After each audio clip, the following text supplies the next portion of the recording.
Irmãos, hoje é uma noite que também tem um cunho, vamos dizer assim, profético. Por quê, pastor? Esse é o último culto de domingo que celebramos nesse templo. Eu não escutei o aleluia dos irmãos do Senhor. Glória a Deus, amém? Vamos aplaudir ao Senhor. Para ti, Senhor da glória. Só para os irmãos verem, estamos sem o data show, né? As luzes foram tiradas. Então tem algumas coisas que já não estão no lugar, porque a gente já está fazendo a transferência. Quarta-feira ainda é aqui, mas o próximo domingo nós já estamos no templo novo. Amém, queridos? Nós já estamos celebrando lá. Então eu queria dar só esses avisos aos irmãos. Olha, próximo final de semana, dia 26 e dia 27, começa as comemorações do aniversário da igreja. Dia 26 é um casamento comunitário, não é? Que serão convidadas as pessoas, parentes das pessoas do casamento, e algumas pessoas, irmãos, que vão trabalhar. Dia 26. Dia 27, nosso próximo domingo, é um grande culto que começa as festividades, tá? Será um culto de gratidão e homenagem a Deus. Então nós vamos estar aqui dia 27. A quarta-feira, dia 30, aí vai ser um culto examinatório, não é? Pela vida do seminarista, não, mas do teólogo Luciano Filho, onde ele vai falar um pouco sobre o testemunho da vida dele, do chamado, da vocação, e eu convido toda a igreja dia 30 para estar aqui. Dia 1º, aí nós vamos ter um concílio aqui, não é? Reunido de pastores, onde vamos fazer a ordenação dele ao santo ministério. Dia 1º. Dia 2 será o aniversário da juventude e dos adolescentes da igreja. E dia 3 teremos o nosso encerramento das festividades com um grande culto de celebração com o pastor Estevão, que vai estar conosco aqui. Eu convidei para estar fazendo essa celebração. E nós comemorando também 10 anos de ministério, né? 10 anos de ministério, o novo templo, a ordenação de um ministro, né? De um novo ministro, que será Luciano Filho. Então, para nós é um motivo de grande alegria.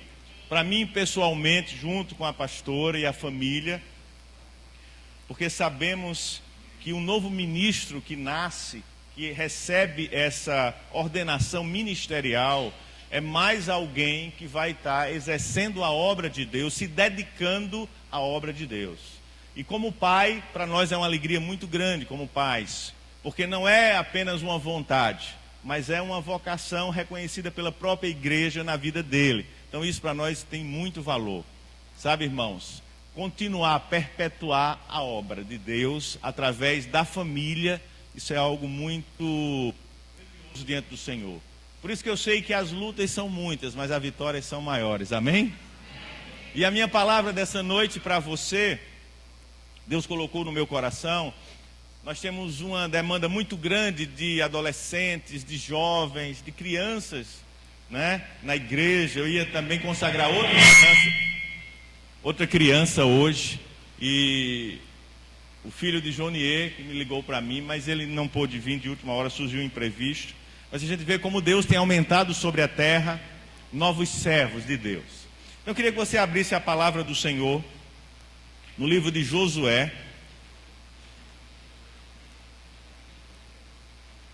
Josué é o primeiro livro histórico. Obrigado, meu irmão. Você tem isso aqui? Primeiro livro histórico, capítulo 24.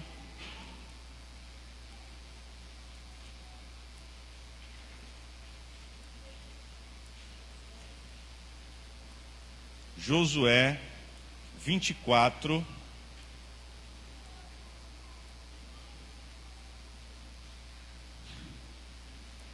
Deixa aí aberto, queridos, antes de nós orarmos.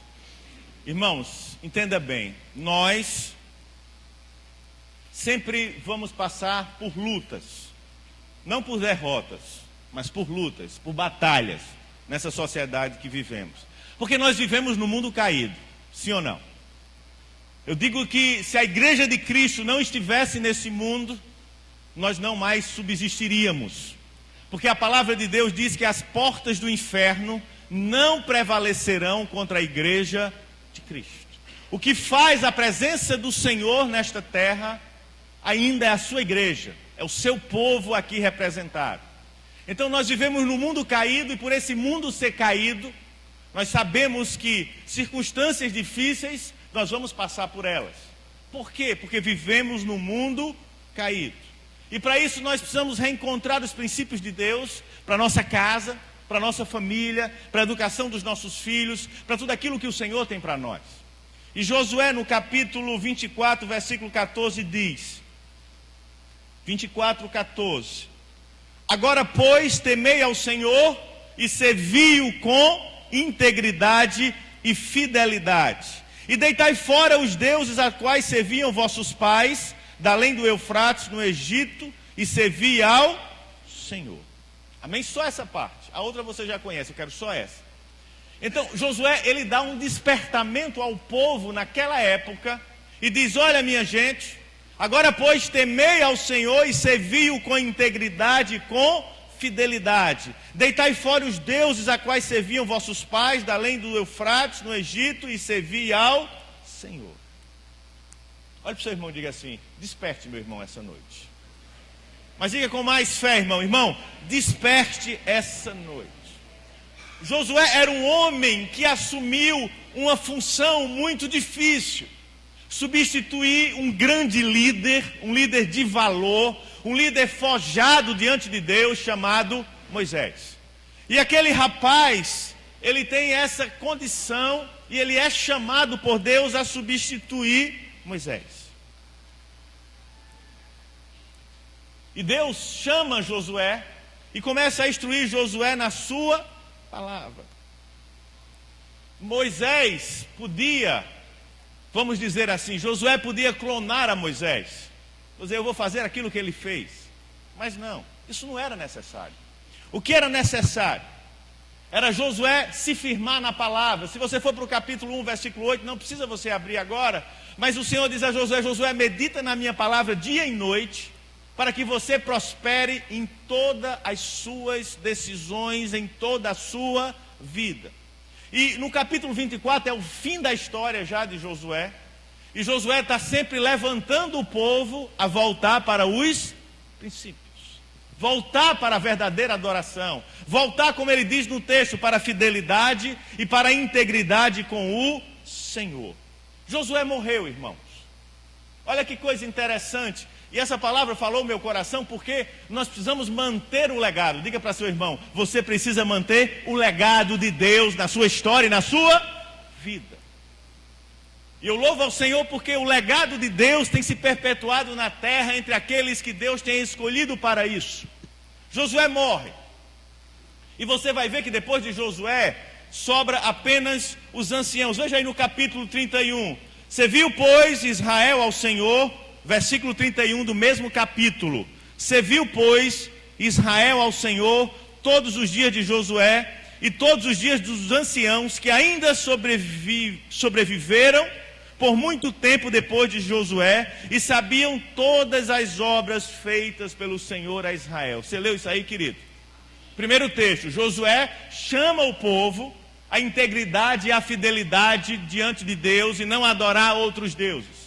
Segundo, Josué morre e ficam os anciãos que ainda se lembravam dos feitos do Senhor sobre Israel.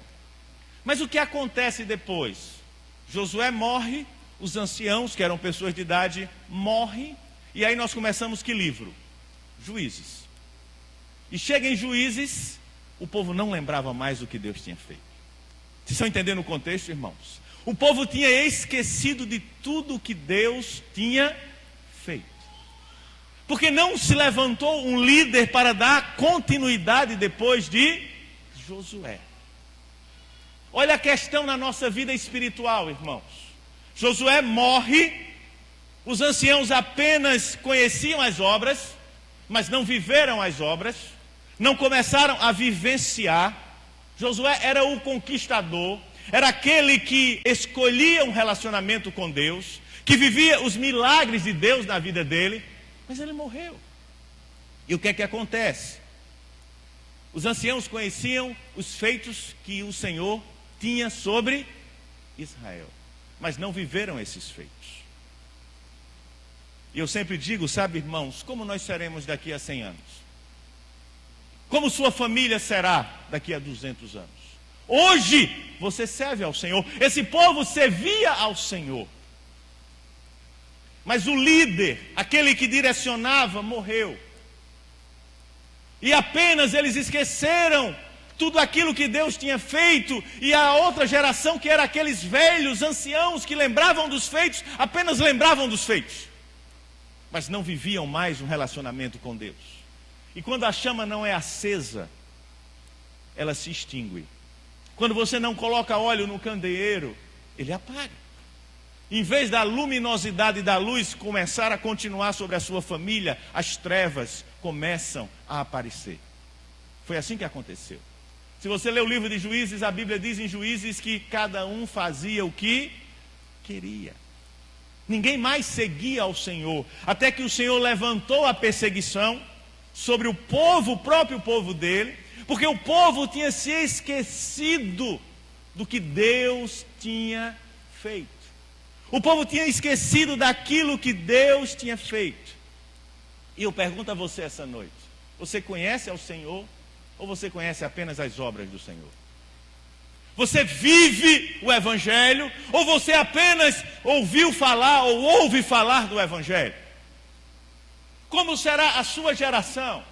A maioria aqui tem filhos, amém? Quem tem filhos aqui, levanta a mão. Acho que 90% da igreja. Glória a Deus na fertilidade aí, na vida dos irmãos, não é? Mas, irmãos, essas gerações futuras, nós vemos, queridos, famílias criadas às portas dos grandes templos, mas que os pais não conhecem a Deus. E se eles não conhecem a Deus, eles vão passar o que para essas gerações? Nada. O que eu vou passar se eu não conheço o que passar? Nós vivemos numa sociedade que se preocupa, não é, com as condições financeiras dos seus filhos, e devem se preocupar, mas a espiritualidade. Josué nos dá esse alerta exatamente nesse contexto. Depois que aquele homem morreu, eles lembravam apenas dos feitos do Senhor. Está aqui na Bíblia, no versículo 31 do capítulo 24.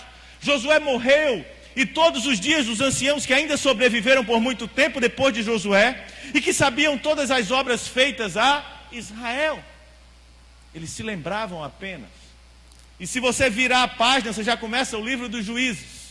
E em Juízes, cada um fazia o que... Você está entendendo como é importante você inculcar a palavra? Nós vamos entender que Josué era um homem comprometido. Comprometido com Deus. Os anciãos eram descomprometidos. E no livro de Juízes, eles eram conflitantes. O povo já conflitava, criava conflito para com a fé em Deus. A decadência começou a acontecer. E nós podemos ver isso nos dias atuais, irmãos. As pessoas vivem apenas de ouvir os testemunhos das outras pessoas, mas não têm uma vida com Deus, não têm testemunhos próprios daquilo que Deus tem feito. Nós vemos apenas lembranças do passado, muitas vezes nas histórias das famílias que serviam a Deus, mas hoje Deus está muito longe, é apenas uma lembrança ou uma Bíblia aberta na sala. Então nós precisamos despertar para aquilo que o Senhor quer por nós. Eu preciso ter um compromisso com Deus. Eu preciso ter um compromisso com Deus. Sabe, irmãos, eu até brinco e disse, tem gente que está ficando com Deus, como os jovens ficam lá fora, né? Eu fiquei com Deus hoje, pastor. Pô, irmão, é só um ficante, mas não tem um relacionamento. Fica com Deus em momentos da sua vida. Fica com Deus em dias específicos da sua vida. Hoje eu vou ficar com Deus, mas não se relaciona com Deus. E aquilo que não tem base, não tem estrutura, irmãos, a tendência é ir padecendo e daqui a pouco você nem lembra mais de Deus. É assim ou não é que nós vemos em algumas famílias que serviam a Deus em integridade, mas que começaram a se afastar de Deus e esqueceram aquilo que Deus tinha feito. Os anciãos, irmãos, eles tinham apenas obrigação e responsabilidade. Eles não tinham compromisso com Deus. Era apenas algo litúrgico, vamos dizer, na época que Josué morreu. E a liturgia por si só, ela torna-se algo enfadonho e ela leva à morte. Como está a sua vida cristã? Como está a sua vida cristã, irmãos? Como está a sua família diante de Deus? É apenas obrigação e responsabilidade ou é um compromisso de relacionamento com o Senhor? Ou é um compromisso com Deus? Como seus filhos olham o seu relacionamento com Deus? Como a sua família observa o seu relacionamento com Deus? Aí você já vai e chega mais na frente nos Juízes. O livro dos Juízes, eles adoravam Balaíns e sacrificavam crianças. Olha aonde chega. Aí você vai dizer, mas pastor, hoje, pelo amor de Deus, isso não acontece. Acontece, irmão, de um modo diferente. Nós sacrificamos as crianças através daquilo que elas veem na internet, na televisão, na vida, aquilo que elas são hoje, vamos dizer, expostas. É quase uma morte espiritual, vamos dizer assim. Ou não é? Você vê famílias assassinando crianças, pais matando seus próprios filhos, porque perderam o legado, a história. E a gente tem que despertar na nossa vida espiritual, para que nós possamos deixar um legado forte.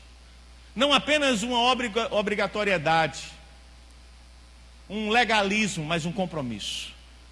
Sua família tem um compromisso com Deus. Posso ouvir um amém, queridos? Sua família tem um compromisso com Deus. Posso ouvir um amém mais forte? Olhe para seu marido, para sua esposa, para quem está perto de você e diga assim: sua família tem um compromisso com Deus. Precisamos despertar, irmãos. Precisamos ser como Abraão. Abraão, ele deixou tudo para seguir a Deus. Abraão, ele disse: o meu eu morre e Deus vive em mim. Sai da tua casa, Abraão, da tua parentela, da casa de teu pai e vai. E ele foi. Você vai ver já Isaac. Isaac era eu primeiro lugar. Depois Deus. E aí o filho de Isaac quem era? Jacó.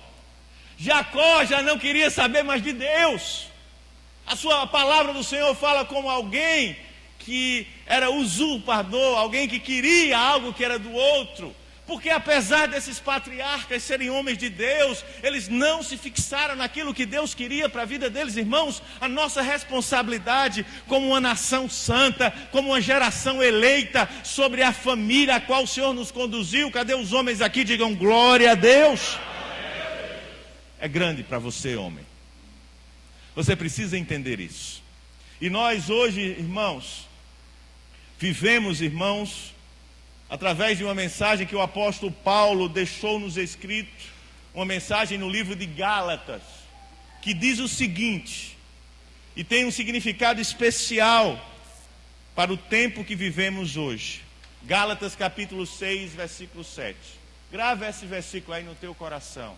Gálatas capítulo 6, versículo 7.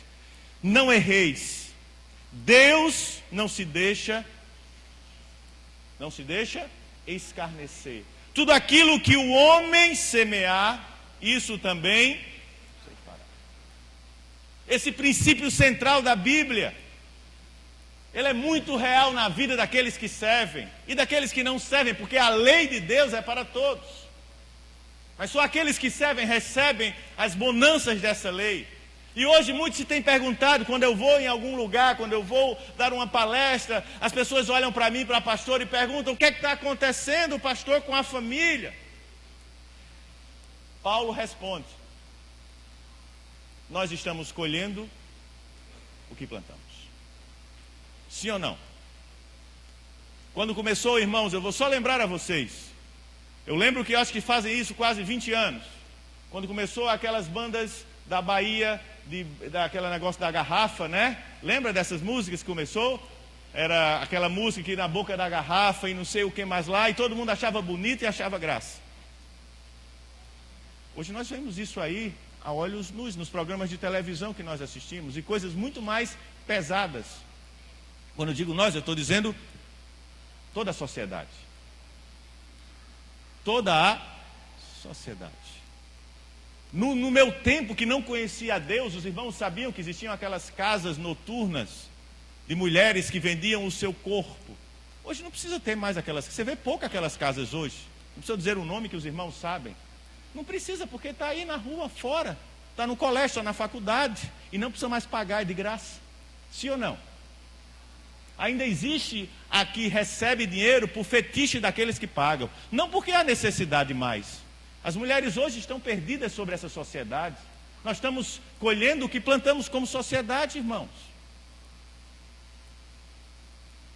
Paulo é claro em relação a isso.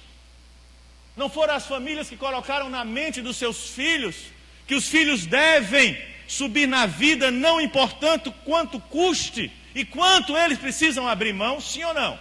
Quantas vezes eu não escutei colegas dizer assim: olha, é para você crescer, leve vantagem, passe por cima, você precisa abrir mão do que for, você tem que ter sucesso, não importa o que você faça. Eu escutei muito isso, você deve ter escutado, numa proporção maior ou menor, dependendo da característica. Nós escutamos muito isso, irmãos. Pois é, agora a sociedade está colhendo o que ela própria plantou. Quando o álcool começou a entrar na sociedade, você sabe que a droga não veio antes do álcool. O álcool começou, e quando as pessoas começam a, vamos dizer, a beberem-se, embriagarem-se, uma coisa puxa a outra, ou não. Quando a consciência não está completa, um jovem que já tomou algumas e outras tantas, e alguém chega para ele numa balada, que é o que mais tem, são drogas embaladas, tem jovens aqui que sabem disso, vai, toma uma. O cara já está com a cabeça, vai ou não usa ou não usa? Usa, normalmente usa. E aí uma coisa vai puxando outra, a juventude nossa, as drogas estão matando milhares e milhares e milhares de jovens. E quando nós vemos aqui dentro da igreja, adolescentes, jovens adorando ao Senhor, como teve um luau ontem, vocês olham assim: mas que bênção, pastor, nós estamos plantando o que colhemos, filhos na presença de Deus. É um preço pago, mas é um preço de honra. Glorifica ao Senhor, irmão. Ah, pastor, a igreja, as pessoas, relacionamentos são difíceis. São, mas o melhor lugar para eles estarem é aqui na presença de Deus, não é com os amiguinhos da escola, irmão. Deixa eles crescerem no meio dos irmãos, porque falam a mesma linguagem. Um puxa a orelha do outro. Quem teve filho no mundo sabe como é difícil lá fora, porque essa sociedade está dentro desse contexto. E aí os pais ensinaram isso, mas vamos lá.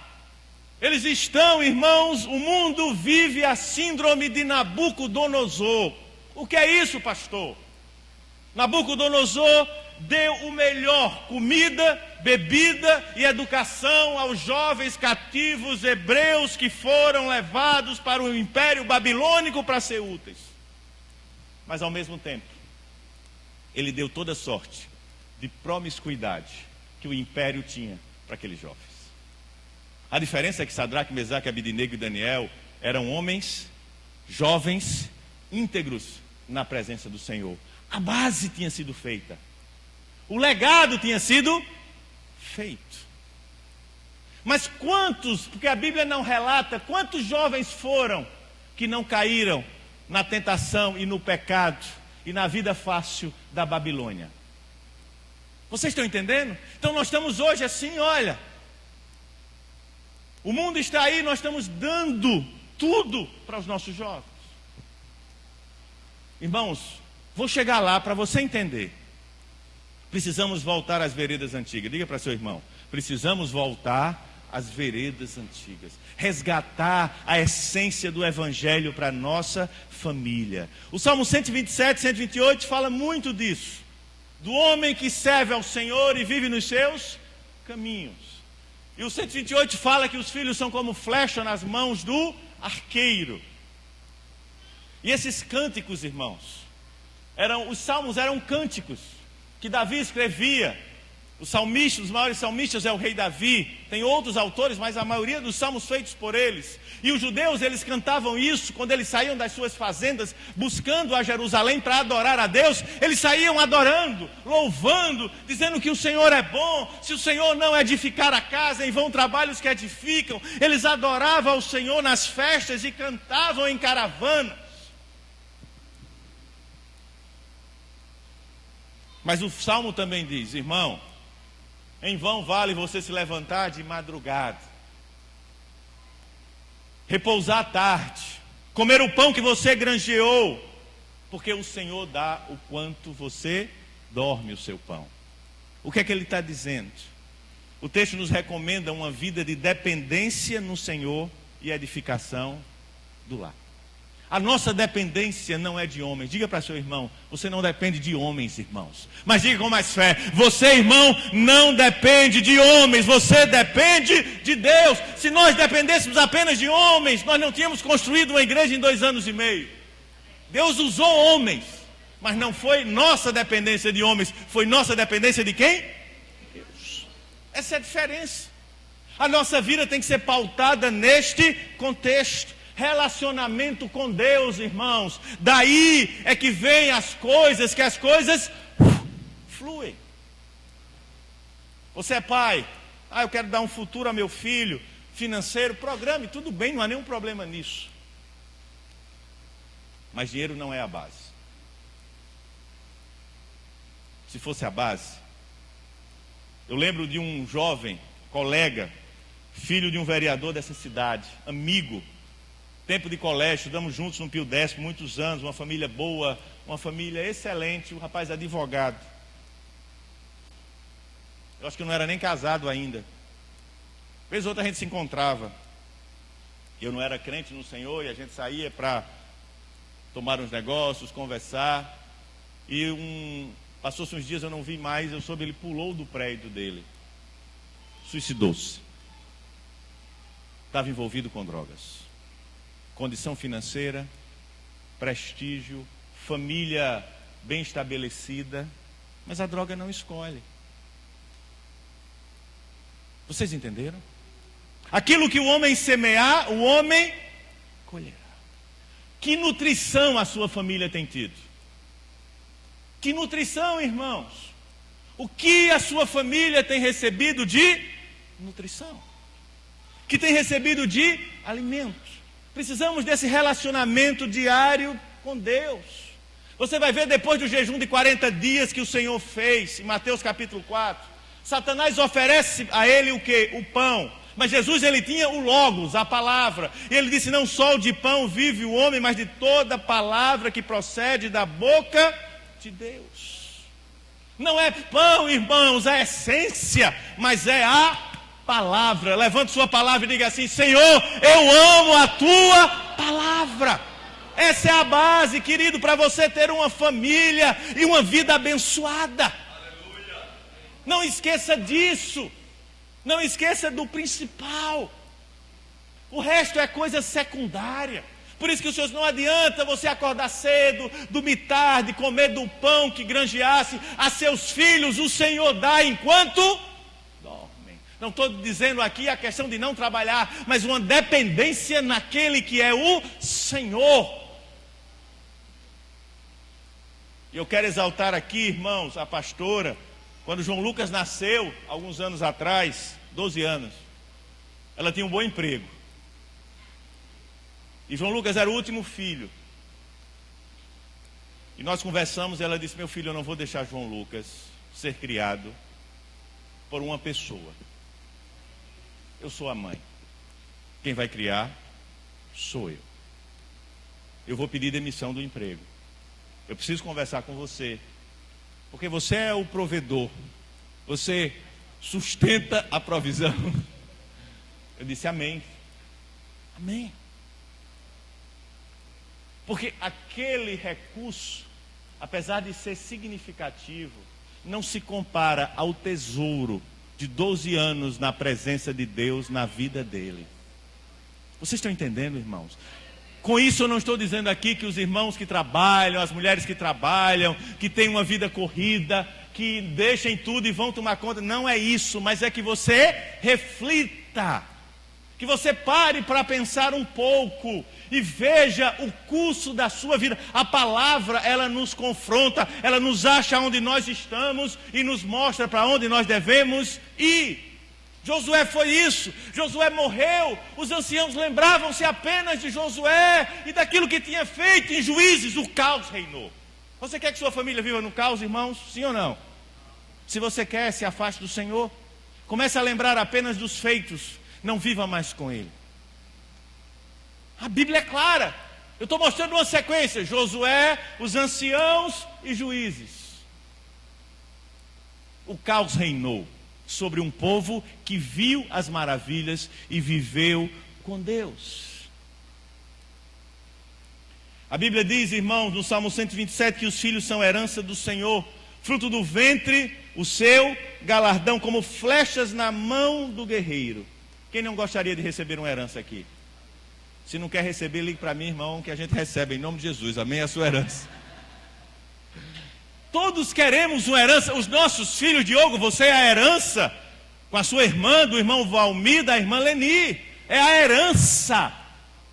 É o melhor de Deus para nós, irmãos. Além da nossa salvação, é a nossa herança. Algo de valor. E a sociedade moderna tem levado a um pensamento contrário para que a gente não valorize a herança. Nada substitui a presença de um pai e de uma mãe na vida dos seus filhos. Posso ouvir um amém? Amém. Eu tenho saudades, irmãos, e faço isso na minha casa. Estou ensinando a vocês.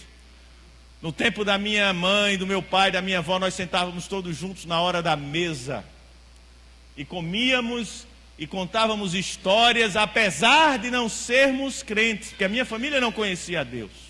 Mas eu lembro daquele momento de domingo, vinha minha tia, e a gente sentava ali e conversava, e era tão bom como tem sido hoje. Na sociedade moderna, talvez os filhos, quando vão acordar as suas mães com um beijo, elas estejam com o hálito de álcool ou de fumo, porque beberam a noite toda e fumaram. Você tem aí a Copa, que foi grandes festividades, ou o Carnaval, que vocês sabem. Tem mulheres que não sabem nem quem são os pais dos seus filhos, porque dormiram numa noite embriagadas ou drogadas com vários homens. Que legado essas crianças terão se não for a misericórdia de Deus? Mas nós, irmãos, somos a igreja. Amém? Temos uma história, temos um legado, somos um povo escolhido e separado, nação santa, sacerdócio real. Diga glória a Deus. Esse é você, a herança boa, a semente boa deste mundo. Sua família é a ganhadora de muitas famílias para Cristo. Amém? Você precisa entender isso. Sabe, queridos, abra em Provérbios agora, depois do livro de Salmos. Provérbios capítulo 29, versículo 17. Quero dizer aos irmãos que não era nem essa palavra que eu ia pregar hoje, mas antes de eu sair de casa, o Senhor me incomodou, eu revi esse texto e disse assim: fale sobre isso. Eu não sei porque Deus mandou, mas o Senhor disse: fale sobre isso.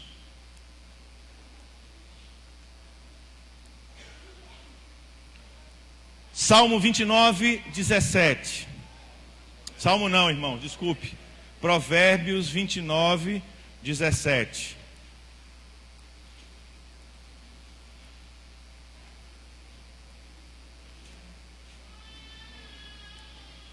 O que é que diz o texto, irmãos? Corrija o teu filho. E Deus sabe de tudo. Olha as crianças passando aí, tá vendo? Isso aí é a nossa herança. Corrija o teu filho e te dará delícias à tua. O que é que você entende sobre isso, irmão? Delícias à sua alma. Eu vejo uma mesa farta de doces lá da Blend, não é? Ou da Sonho Doce. Delícias e descanso. E depois que a gente come muita glicose, né, irmão Cláudio? Com um cafezinho, um bolo, chega a dar uma moleza. Descanso. A Bíblia diz que os filhos que são corrigidos nos darão o quê? Descanso. É como delícias para a tua alma.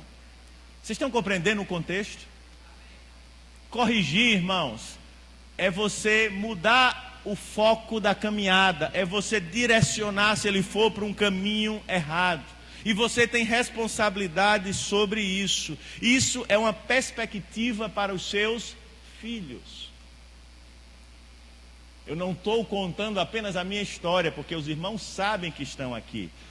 Eu tenho descanso hoje, para a glória de Deus, e tenho delícias na minha alma com os 2 maiores que eu tenho.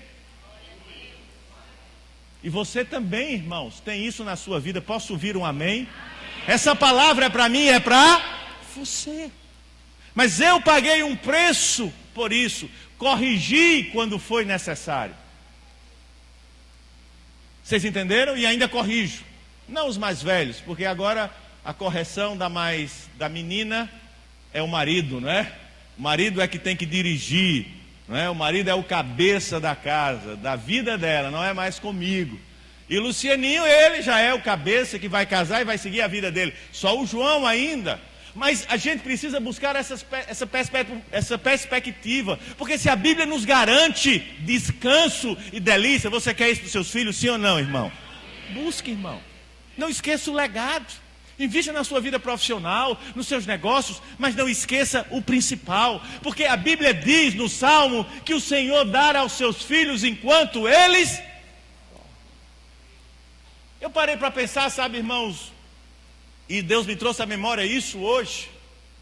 Eu tinha uma casa numa praia aqui perto, e essa casa lá não tinha energia elétrica nessa casa, era uma praia bem paradisíaca. Oh, irmãos, era um negócio de cinema.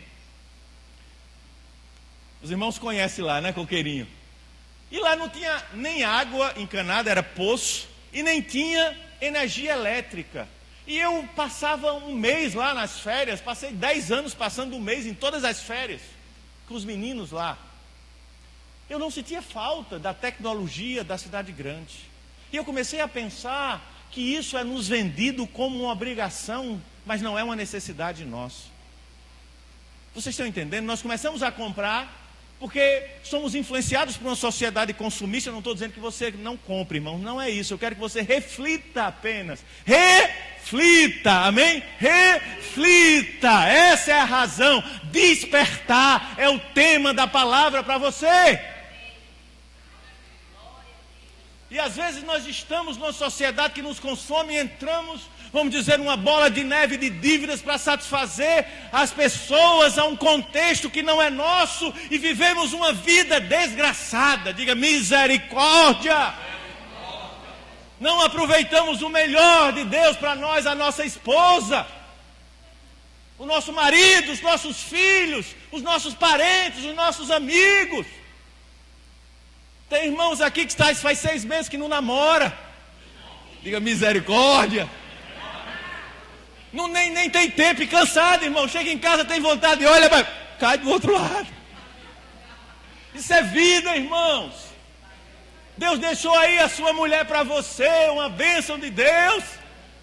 E cuidado, se você não aproveitar, outro vai e aproveita. Diga misericórdia, pastor. Diga misericórdia.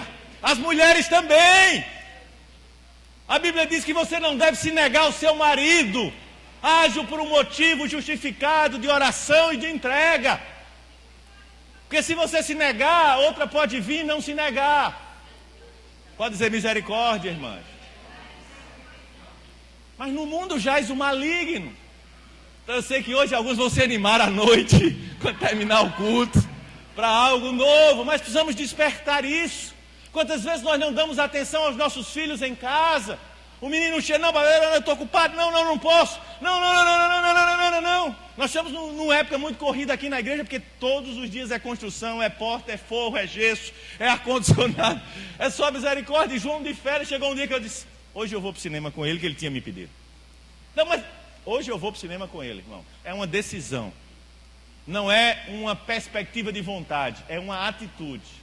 Porque se nós não pararmos, o mundo nos leva nos ventos do mundo e nós vamos fora da vontade de Deus. Essa noite Deus te trouxe aqui para você despertar e refletir nos princípios para a sua palavra. Agora volte aí em Provérbios capítulo 29, volte para o versículo 15, que diz: a vara e a sabedoria, a vara e a disciplina dão o que, irmãos?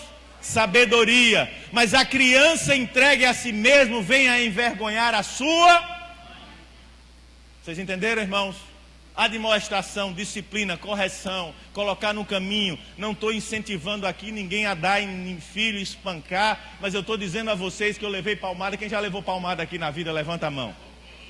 Levou, David? Já levou? Monique nunca levou uma palmada. Meu Deus, que menina quieta. Mas a maioria de nós levamos. Você tem algum trauma por ter levado uma palmada? Pastor Júnior apanhava de quê, Júnior? Cipó de boi. E está aí contando a história. Então o que eu estou dizendo não é nenhuma coisa nem outra. E olha, irmãos, vamos dizer assim, as hostes malignas estão montando sobre o Brasil, inclusive nas suas leis, já estão criando a lei da palmada. Vocês estão entendendo, queridos? E tantas outras coisas. O colégio integral, que é para tirar o seu filho do contato com você o dia todo. Você deixa ele dormindo e pega ele dormindo. A escola que educa.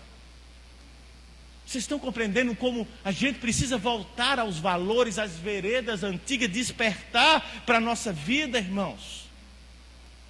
A palavra fala descanso, delícias, tranquilidade.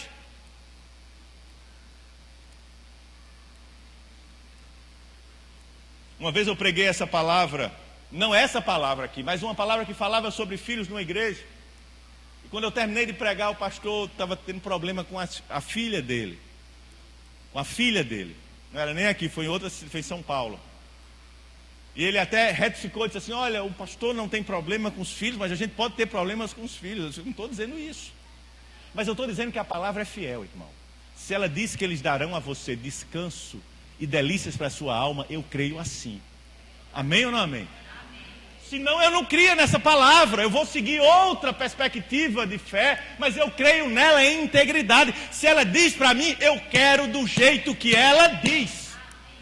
É isso que você tem que buscar. Amém? Mas pague o preço. Pague o preço. Coloque a sua casa em ordem, homens e mulheres que aqui estão. Se está fora de ordem, coloque em ordem. Nós temos testemunhos aqui de casas fora de ordem, mas Deus colocou em ordem. Sabe, irmãos, nós somos os pais, somos os representantes de Deus, e o preparo para esta vida, como para a vida eterna, pertence a quem sobre os nossos filhos? Pode bater no seu peito aí, irmão Douglas, irmão Edson, irmão Valmir. O preparo para essa vida e para a vida eterna pertence aos... As mulheres também podem fazer assim também, irmãos. Olha, é de vocês também a responsabilidade. É de vocês. São dos pais. O preparo. Ensina a criança no caminho em que deve andar. Amém, queridos? No Antigo Testamento, Deus instruiu os pais, em Deuteronômio capítulo 6, versículo 9. Abra aí, irmão. Hoje eu vou dar uma aula a você do que é ser pai e do que é ser mãe. Ah, eu não sou ainda, pastor, mas vai ser. Não tem nenhum aqui que não vai ser. Eu creio assim. Deuteronômio, abra aí Deuteronômio.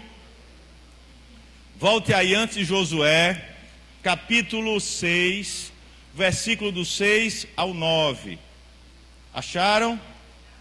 Todo mundo acha aí, querido. Nós estamos sem um data show hoje para você seguir, mas é bom porque pelo menos você usa a sua Bíblia, seu iPod, seu tablet, seu celular. Porque às vezes os crentes não querem nem mais usar a Bíblia, irmãos. Nem ser no digital. Eu não sou contra, mas use, né? Use. Vamos ler aí? Deuteronômio capítulo 6, do 6 ao 9. Cada versículo que nós lemos em concordância vai dizer assim, tempo. Você vai ler um versículo e dizer tempo. Amém? Lê outro versículo e diz tempo. Estão entendendo? Vamos lá, olha aqui. No versículo 6, do capítulo 6. Essas palavras que te ordeno estarão no teu, diga tempo. Tu inculcarás a teus filhos e delas farás assentada em tua casa e andando pelo caminho e ao deitar-te e ao levantar-te. Diga tempo. Também as atarás como sinal na tua mão e te serão por frontal entre os teus olhos. E as escreverás nos umbrais da tua casa e nas tuas portas. Isso só se faz com tempo. Vocês entenderam, irmãos? Tempo. Instrui, inculca. O que é inculcar? Colocar dentro da cabeça. Inculca. a palavra.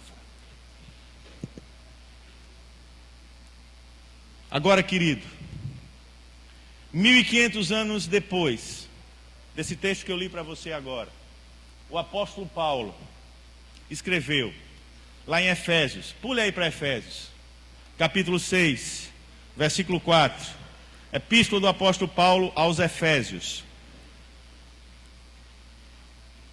Gálatas, Efésios. Diz o que o texto? E vós, pais, não provoquei vossos filhos a ira, mas criai-os na disciplina e na admoestação do... Não, pastor, olha, usar a vara é só Antigo Testamento. O senhor está sendo legalista, fariseu, e está pregando o Antigo. Está aqui, irmão. Novo, Efésios, capítulo 6, versículo 4. E vós, pais, não provoquei vossos filhos a ira, mas criai-os na disciplina e admoestação do Senhor. Correção, disciplina, controle, amém? Você precisa ter isso. Quando começar... Bernardo, amém? Comece desde cedinho a ensinar, desde pequenininho a ensinar. Os 3 primeiros anos, como a pastora sabe, como psicóloga, são os anos mais expressivos, até os 7, né? Até 7 anos de idade é a idade que ele mais aprende, que mais precisa ser doutrinado. Lembra de Moisés com Joquebede? Lembra de Samuel com Ana? Pequenininhos, e as mães ministravam ali a palavra de Deus para eles. Nós vamos prestar contas a Deus, irmãos. Pastor, o que é que eu vou prestar contas a Deus? Você vai prestar conta a Deus pelos seus filhos. Não pense que você não vai, não. Abra Isaías para eu mostrar a você. Isaías capítulo 8, versículo 18. Para você cair mais na sua responsabilidade, na sua mente aí. Amém? Eu não tenho responsabilidade. Deus botou nada disso, irmão. Deus deu a você herança. Você precisa administrar essa herança. É por isso que meus filhos foram cuidados. Está aqui Dedé, o meu genro amado, querido, que Deus me deu. Mas para ele namorar com ela, ele sabe que não foi fácil. Porque eu fui um pai rígido. Não fui um pai ignorante, irmãos. Nem fui um pai carrasco. Mas fui um pai rígido. As coisas têm que ser certas. Não existe meio certo. Ou é certo ou é errado. O que é princípio é princípio. Ainda que a sociedade evolua, os meus princípios são bíblicos. Não são de uma sociedade onde jaz o maligno. Então o que pode, pode. Hora para chegar, hora para sair, para fazer isso, fazer aquilo. Por que é diferente? Porque tem que ser, ponto final. Ele não está com a bênção dele aí hoje? Então quer fazer o que ele quiser hoje, dentro dos princípios da palavra? Pode fazer a casada, irmão. Aproveite, né? Faça o que achar melhor, dentro do quarto, nas paredes, onde eles quiserem. Mas porque os jovens assim, ai meu Deus, eu quero e eu não posso. Vai ter seu tempo, meu filho. Vê se você tem energia para fazer quando você tiver tempo. Então a gente precisa entender o princípio, mas precisa cumprir a disciplina de fazer segundo a vontade de quem? Deus. Então, meu filho, se você não quer seguir, você não namora com ela. É assim que tem que ser feito. Entendeu, irmão Sérgio? É o que a palavra... Abriu Isaías aí, irmãos? Abre Isaías. Capítulo 8, versículo 18. O que é que diz Isaías 8, 18? Eis-me aqui e os meus filhos que o Senhor me... Quem lhe deu, irmão? Está escrito aí ou não? Você vai prestar conta deles. Agora, abra em Hebreus 2,13, novamente, para você ver outro versículo.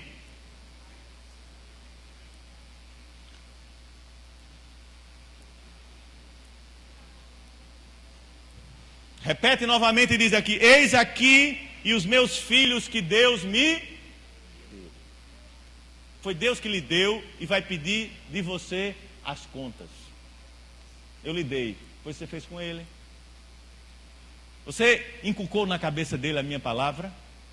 A culpa não é dele, a culpa é sua. Deuteronômio capítulo 6. Mas pastor, uma pessoa lá fora que não conhece, aí ele não conhece, irmãos. Mas nós que conhecemos a palavra, nós não podemos perder o princípio, porque pagaremos um preço. A Bíblia é um livro de leis, além de ser um livro da graça. Mas existem leis. E quando nós não cumprimos a lei nos quebra. Precisamos entender os princípios. Amém?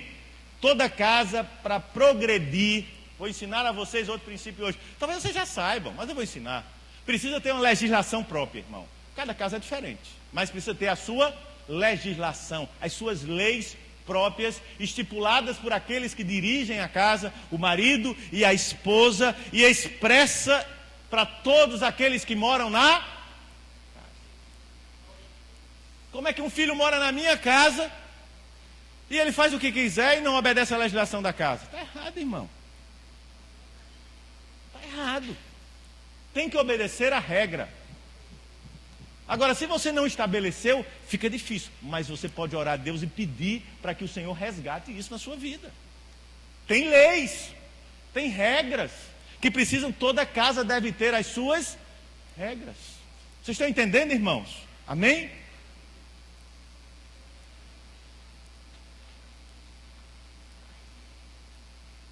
Então, querido, eu quero que você reflita essa noite. A minha palavra para você essa noite foi para você despertar. Por quê, pastor? Eleições estão chegando. Você sabe disso. E você sabe que as leis que vão surgir através dos legisladores, elas vão trazer para nós benefícios ou malefícios. Elas vão ser benéficas ou maléficas. Então nós precisamos saber em quem nós vamos exercer a nossa cidadania. O que motiva essas pessoas a qual nós vamos nos comprometer em voto? Eu não estou dizendo aqui que você vote em A e B de forma nenhuma, mas você reflita. Porque quem vai herdar essas leis, talvez você, mas mais do que isso, as gerações futuras que virão de você. Uma história é feita não só pelo seu presente, mas pelo seu passado. E nós temos o poder de escolha. Amém? Isso eu estou falando no meio político, mas quero falar também no meio da sua geração. Eu comecei dizendo a você o texto de Juízes 24:14. Josué serviu ao Senhor com integridade. Mas quando ele morreu, lembraram-se apenas dos feitos de Deus sobre Israel através da vida de Josué. Alguns anos mais para frente, no livro de Juízes, ninguém lembrava mais de Deus. Eu não quero que a minha geração futura esqueça uma marca que eu fiz. Eu quero dizer aos irmãos que quando a pastora fez a árvore genealógica dela e a minha, no tempo de sua faculdade, não, acho que numa especialização que ela pagou, e quando nós fomos olhar, todos os parentes diretos dela e meus eram separados, irmãos. Todos. Não tinha ninguém mais casado. Podia viver até na mesma casa, mas viviam como pessoas separadas. E ali eu entendi que eu precisava ter um posicionamento de fé. Ali nós oramos, fizemos uma aliança com Deus. E eu disse junto com ela ao Senhor, a partir daqui, a nossa geração será diferente. Nós seremos conhecidos como família bendita do Senhor. E na nossa geração não terão separados, mas pessoas que são escolhidas e famílias abençoadas, não perfeitas. Posicionamento e direcionamento. Satanás tinha montado um cenário, olha, todos, isso fica natural na vida, porque as pessoas dizem, não, mas fulano se separou, vamos separar também, né? Não é tudo tão comum hoje, não é assim, né? Não, é. Aí as amigas que não conhecem a Deus, suas amigas, irmãs que estão aqui, dizem assim, mulher, deixa esse marido, deixa ele. Deixa, vai viver a tua vida, tu é nova, bonita, ou tantas outras coisas. Mentira de Satanás para destruir a sua geração. Da mesma forma para os homens. Então, querido, marque essa noite na sua vida. Não pense só agora, porque às vezes nós estamos correndo atrás do agora. Mas Deus olha o agora para fazer o nosso amanhã. Comece a marcar o seu agora na sua história. O seu agora, comece a marcar com posicionamentos de fé. Eu colhi junto com a pastora o que eu plantei. Eu estou dando exemplo meu porque eu posso dar, é meu, é minha vida. E vocês estão vendo na vida dos meus 2 filhos, esse aqui ainda está em formação, mas na vida dos 2 meus filhos, eles servem ao Senhor, eles me dão paz e tranquilidade. Eu sei que eu não estando com eles, eles estão servindo ao Senhor. Eu ensinei, mas foi um preço pago, irmãos. Só eu e ela sabe quanto nós abdicamos das nossas vontades, do nosso sucesso profissional. E ela sabe disso quando pediu para deixar o emprego, para estar com João Lucas. Mas hoje nós estamos na delícia e no descanso. Amém? Então reflita na sua vida essa noite. Reflita. Pare para refletir. Porque a vida é muito rápida. Salomão diz que a nossa vida é como um conto pequeno.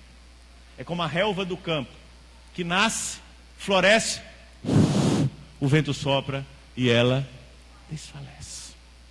Então não perca o melhor, o tesouro melhor, que é a sua família. Amém? Fique de pé, querido.